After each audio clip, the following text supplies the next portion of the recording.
Well, here we are again on a Friday. Dennis Darville along with Marty Jacobus. And this is our final episode in a fairly long series on suffering. And to be frank, we've saved the weightiest of topics till this final episode. And so, good morning to you, Marty. Good to see you again. Thank you, Dennis. Good to be here. I want to thank you for this series. We've touched on so many different things through this series, and it's been really encouraging to me to see some of the men in our group really step up and open up and talk about these different suffering situations that they've been through, and all the people who have contributed to the series, Tracy and Randy, Drew, and I'm leaving out folks, but I know that other people have helped you with this. And so thanks to all of our Links guys that have done that. And thanks to the fellowship leaders too, that lead those guys every week. Without you, we wouldn't really have a Links ministry, would we? No, that's exactly right. Well, Marty, I know you've been through not just seasons of suffering, but profound seasons of suffering. And that's why I've asked you to be on this particular episode and discuss a particular kind of suffering and a perspective on suffering. And so just take it away, brother. You speak from your heart and your experience and all that you've learned through your own difficult seasons of life. Well, I think thank you for the opportunity to do this, Dennis. And it is kind of a tough subject for a lot of folks to look at, but it really, what if it's suffering unto death?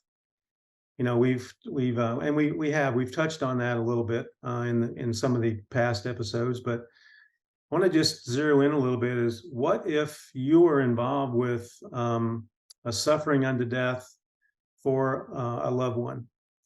And that can mean many different things. And obviously, the way that we approach that really will depend on the circumstances involved with that. Was it the death of a spouse? Was it a sudden death? Was it the death of a child? Was it the death of a close friend? How old was the person in your relationship with that person? So all of those things have little facets that they can go into.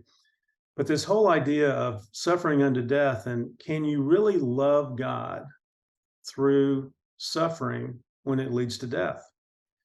And a number of years ago, I was going through when my wife of 37 years had not passed yet, and I was going through a one-on-one series with a good friend of mine on the book of Ecclesiastes. And one day he looked at me and he said, "Well, what if God chooses to not heal your wife?"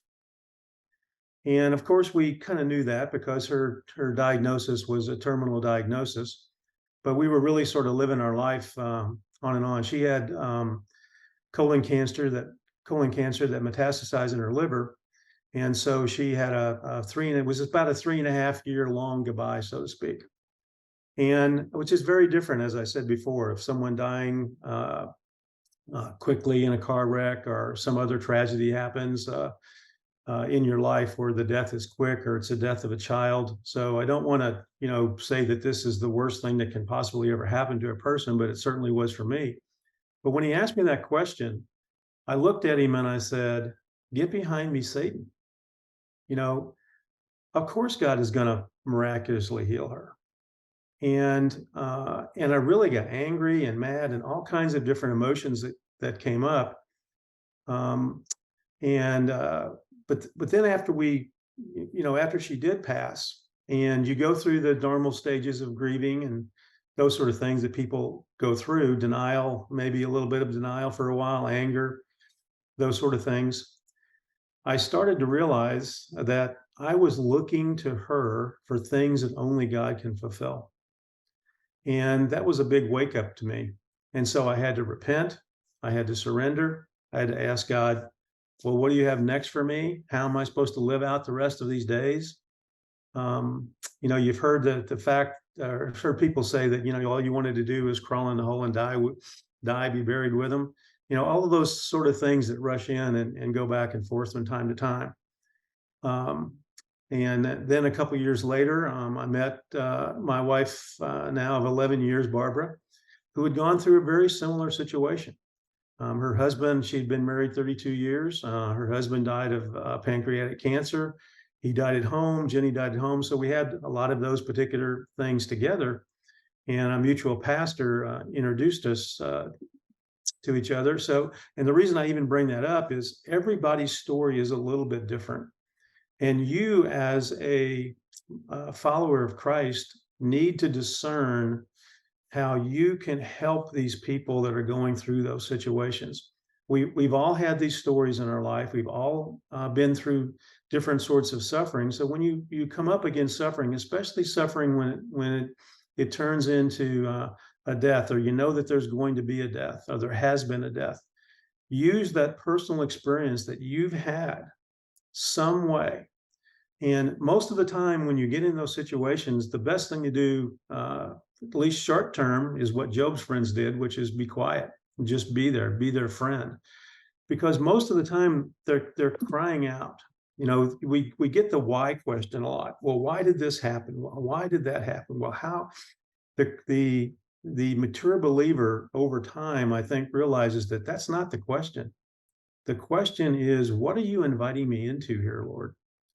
Now that can sound a little bit, you know, cliche-ish, I guess, but it's really what it is. These cries for help that these people are having, and they're looking for empathy, and they're looking for someone who cares about them in tangible ways.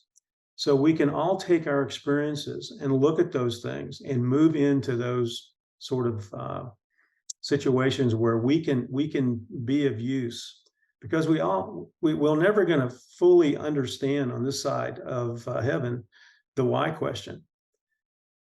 Well, we know the why. The why is always to glorify Him, even though when we don't see it. So anyway, that's what I've pretty much got on that, and turn it back to you, I guess, now. And Yeah. Listen, I know we could go for hours and just explore all kinds of nooks and crannies of what you and Barbara have been through and others like you. So I'm one deeply appreciative that you took the time to talk about something incredibly painful, and for our Links family out there, for those men and women who are going through something similar or afraid that you might be about to approach something similar. I hope Marty's comments, experiences have encouraged you. I just want to close by reading a verse, Marty. You know, I, for many, many years, was a pastor and obviously had to officiate many funerals. And one verse I would always come back to is 1 Thessalonians 4:13 and following. When Paul writes to the church at Thessalonica, to families who have lost loved ones, he says, I do not want you to be uninformed, brothers, about those who are asleep. Of course, asleep is a euphemism for have died, that you may not grieve as others do who have no hope. And what Paul is saying there is that when a Christian dies, they die in hope, because we know Jesus is coming back. We know Jesus in the great resurrection is going to raise all his followers to life everlasting, and that we will see them again. So thank you for being with us. Thank you for this time. Thank you for sharing your heart with us. I look forward to seeing you again in the future. God bless. Take care, all you Links guys. Peace. And All right. God bless. ladies. Ladies too. That's right. All right. God bless. See y'all again on an upcoming Friday. Bye-bye.